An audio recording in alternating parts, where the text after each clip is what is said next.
Blender est-il le logiciel de 3D le plus performant proposé sur le marché à l'heure actuelle en 2026? Peut-être que j'aurai pas les mêmes discussions en 2027, 2028, 2030. Peut-être que tout ça aura changé. En tout cas, la réponse rapide aujourd'hui, ça va peut-être en surprendre certains, c'est globalement non.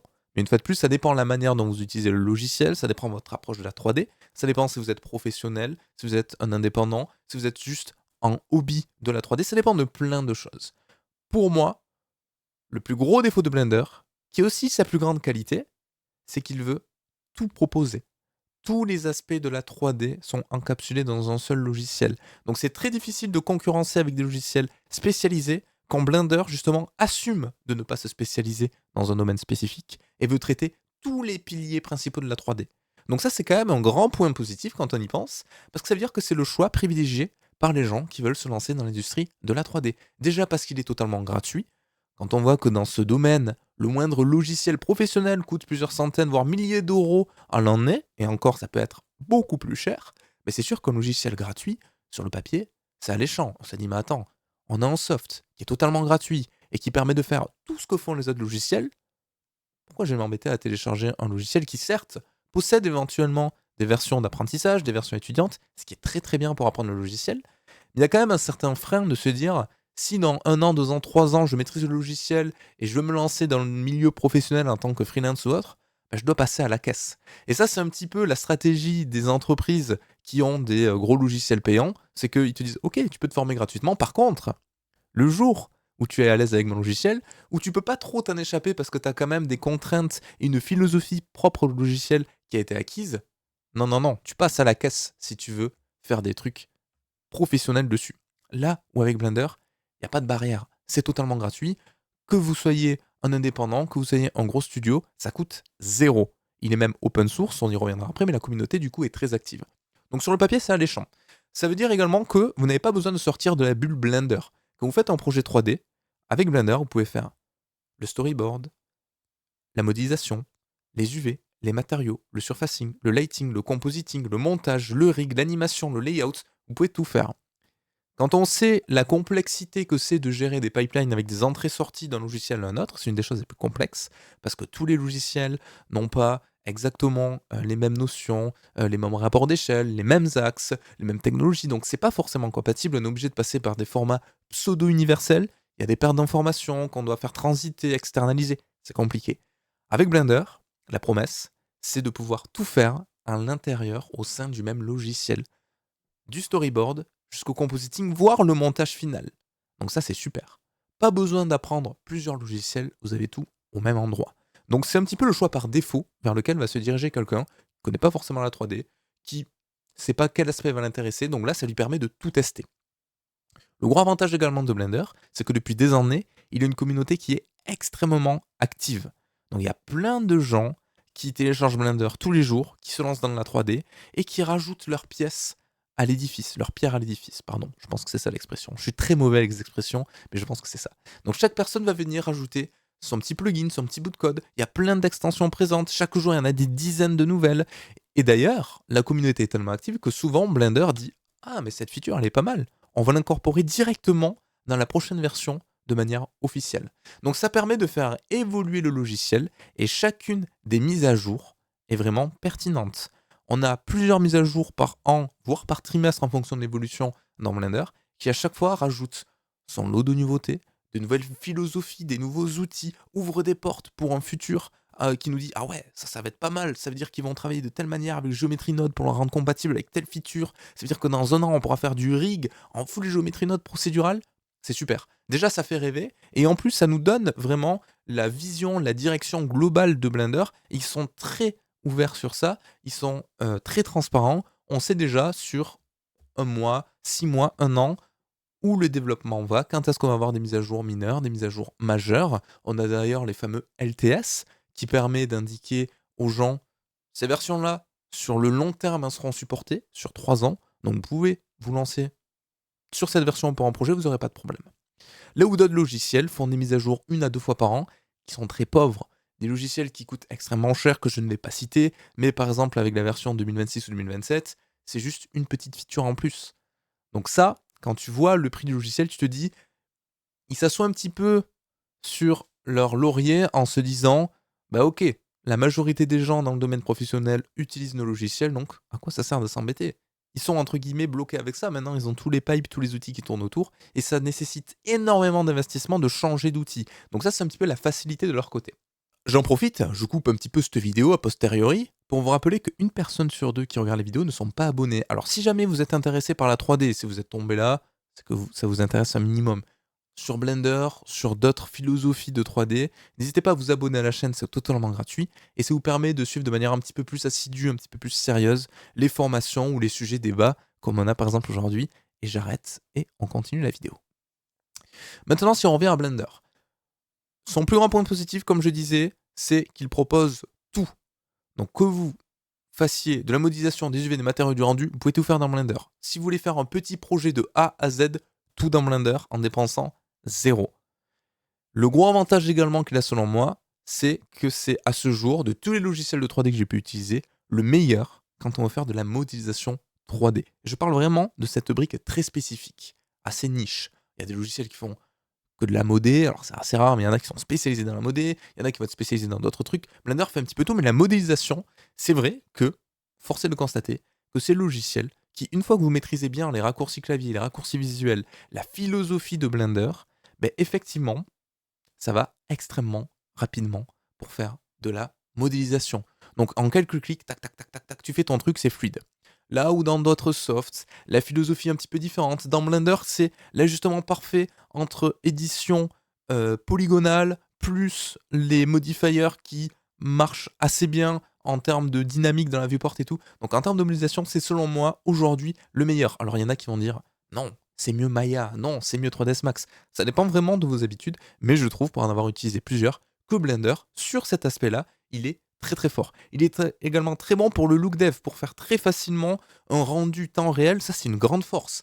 Avoir deux moteurs de rendu, Eevee pour du temps réel, Cycles pour du path tracing, les deux 100% compatibles quasiment. Donc, vous pouvez faire votre look dev en temps réel dans Eevee, manipuler les shaders, ça ultra fluide, ultra intuitif, donc c'est vraiment cool. Switcher en temps réel sur un rendu en Cycles, et ça marche extrêmement bien. Donc vous avez un petit peu le meilleur des deux mondes. Vous avez une sorte de moteur de rendu comparable à du Unreal Engine temps réel.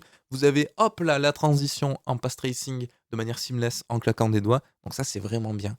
Travail en temps réel, peaufinage en temps réel, finalisation sur un véritable moteur de rendu. Maintenant, je vais enchaîner sur les points peut-être un petit peu plus négatifs. Pourquoi? Parce que comme je disais, Blender fait tout, mais, alors je vais pas dire il fait tout mal, mais il fait pas grand-chose à la perfection. C'est ça l'inconvénient. Et c'est impossible. On ne peut pas demander à un logiciel gratuit qui a du coup beaucoup moins de ressources financières que des gens comme Autodesk, comme SideFX ou autres, de s'aligner sur toutes les normes de l'industrie et de rivaliser avec des logiciels spécialistes. Exemple typique. Blender propose de faire du montage. Ok, on a des logiciels comme DaVinci Resolve, spécialisés dans le montage. Comment voulez-vous que Blender concurrence à DaVinci Resolve, qui ne fait que ça? C'est impossible. Alors certains vont dire, oui, mais au moins dans Blender, il a le mérite d'exister. Oui, effectivement. Mais du coup, quelqu'un qui va apprendre le montage, par défaut, il va avoir Blender, il va peut-être se dire, oh, je vais apprendre dedans. Mais le potentiel de montage d'un Blender, c'est 5% comparé à un DaVinci Resolve, comparé à un Premiere Pro, comparé à un autre logiciel de montage spécialisé dans le montage. Donc c'est pour ça que je dis que la plus grande force de Blender, c'est également sa faiblesse. Parce qu'en voulant tout faire, il ne peut pas se spécialiser sur un élément précis. Parce que même si demain Blender dit « Ok, on va se spécialiser dans le montage », bah, tous les gens vont râler parce qu'ils vont dire « Attends, moi j'ai pris Blender pour son côté polyvalent, et là tu es en train de me dire que tu vas mettre tous les efforts dans une sous-partie qui représente 2% de logiciel ?» Donc ils sont un petit peu bloqués, de par leur philosophie. Mais des exemples comme ça, il y en a plein. Le compositing. Blender permet de faire du compositing, c'est cool. On a des bases assez solides maintenant, hein, on commence à avoir des outils assez sympas. Mais quand on compare à un Nuke par exemple ou à un Fusion, c'est pareil.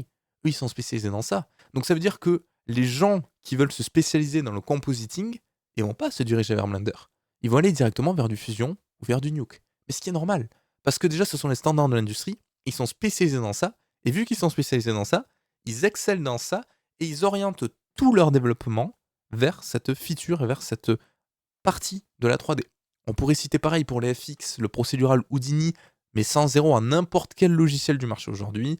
Pour l'animation, il y en a qui vont dire Maya, d'autres qui vont adorer Blender. Blender est très bien pour ça aussi, hein. Mais voilà, on a encore aujourd'hui quelques inégalités de niveau entre tous les modules, on va appeler ça comme ça, les modules de Blender. Le jour où Blender sera à la perfection sur toutes ses sous-parties, ce qui selon moi est impossible, là il n'y aura plus de débat. Il n'y aura plus de débat. Et attention, une fois de plus, je trouve, selon moi, que Blender est aujourd'hui, si on voit de manière macro, le meilleur logiciel de 3D parce qu'il permet de tout proposer, d'apprendre n'importe quoi à tout le monde et de manière gratuite. Et ça, c'est formidable. Le gros inconvénient, comme je disais, c'est que vu qu'il n'est pas spécialisé, bah du coup, par transitivité, il est un petit peu moins enseigné que les autres. Mais ce qui est normal, une école qui a des cours de simulation, bah pourquoi elle irait s'embêter à payer un formateur qui va apprendre à des gens à faire des simulations dans Blender, alors qu'on a exactement l'équivalent dans Houdini, qui lui est utilisé dans le domaine professionnel mondialement et qui permet de pousser les simulations bien plus loin qu'un Blender. C'est un petit peu normal. Donc Blender reste quand même de plus en plus enseigné en école. Il commence à voir un petit peu le potentiel. Il y a des studios qui transitent dessus. Les gens voient qu'effectivement, il faut le prendre au sérieux même s'il est gratuit. Je pense que je ferai une vidéo pour vous expliquer pourquoi aujourd'hui Blender n'est pas tant utilisé que ça dans les studios. Et il y aura des ponts un petit peu avec les vidéos qu'on fait aujourd'hui. Mais voilà, il est quand même de plus en plus utilisé, que ce soit par des indépendants. Je pense que ça doit être le logiciel de 3D le plus utilisé chez les freelance et indépendants. Tout simplement parce que le coût est nul et qui permet de tout faire. Là aussi, si on prend quelqu'un qui veut faire un projet de A à Z, le storyboard, il va prendre un logiciel payant comme Toon Boom ou autre. Hop là. Ensuite, il va faire le sculpt, il va utiliser ZBrush, 2 licences à payer déjà. Ensuite, il va passer sur le rig et l'animation, Maya, 3 licences à payer. Ensuite, il va vouloir faire son rendu sur Katana, 4 licences à payer. Le compositing sur Nuke, le montage sur DaVinci Resolve, qui a une version gratuite effectivement, mais imaginons qu'il prenne la version payante. 6 licences à payer. 6 licences à payer pour faire un projet de A à Z. Alors je vous parle même pas à l'échelle d'un studio, où c'est pire. Blender, ces 6 points-là, hop là, gratuit. Donc en fait, ça dépend vraiment où vous mettez le curseur. Est-ce que vous voulez à chaque fois pousser tout au maximum dans chacun des sous-éléments de la 3D, ou est-ce que vous voulez quelque chose qui vous permet de faire quelque chose de basique, de global, de pousser quelques trucs par-ci par-là, mais qui est gratuit? Ça, c'est à vous de voir. Effectivement, à l'échelle d'un studio qui a des énormes moyens et qui essaie à chaque fois de pousser, de se challenger sur les réalisations techniques et artistiques, ça paraît presque logique de se rediriger vers des outils qui vont vous promettre une spécialisation dans un milieu, comme Houdini par exemple. Et Blender a encore du mal à se professionnaliser pour plein de petits trucs. Il y a des manques, il y a des lacunes. Les deux principales, selon moi, j'en ai déjà parlé, c'est en termes de moteur de rendu. Il n'y a pas de deep. Il y a de plus en plus de studios qui travaillent avec ce qu'on appelle le deep compositing, donc une découpe basée sur la profondeur, qui n'est pas la même chose que la Z, que la DES, qui a moins d'informations, qui a moins de data. La deep permet vraiment de projeter des nuages de points avec des transparences et tout. C'est vraiment stylé et ça permet de faire plein de choses. Il y a des studios qui utilisent ça. C'est très très cool. Donc ça, c'est le premier point négatif. Il y en a plein qui le demandent depuis des années. Mais le principal côté négatif, et là où il est à la bourre, et j'en ai déjà parlé dans plein de vidéos, c'est sur l'interprétation des USD. L'USD, c'est quoi? Universal Scene Description. C'est un format développé et communiqué qui a été partagé par Pixar depuis quand même pas mal d'années maintenant. Ils ont fait plein de longs métrages basés sur ça. Ça répond à la problématique que j'énonçais plus tôt en vidéo, c'est gérer les pipelines et les échanges entre les différents départements et les différents outils. Pixar a dit, ok, on fait un format universel qui permet de transiter n'importe quelle information. Et ça va plus loin que ça, parce qu'en plus d'être un format, c'est carrément une philosophie de travail. Et c'est vraiment exceptionnel. Et Blender, aujourd'hui, permet d'importer un USD, ce qui en soi est cool, mais importer un USD, c'est comme si tu importais un FBX, un OBJ, un ABC, en gros. Mais il ne permet pas de le référencer. Ça, c'est ce qu'on appelle un stage USD. Le gros avantage de l'USD, c'est de pouvoir le référencer pour que de manière dynamique, si vous êtes 5, 6, 10 à travailler sur le même fichier, vous pouvez rajouter des sortes de calques qui vont modifier éventuellement ce qui a été fait par notre département, activer, désactiver, masquer, supprimer, l'enregistrer, l'envoyer à un autre.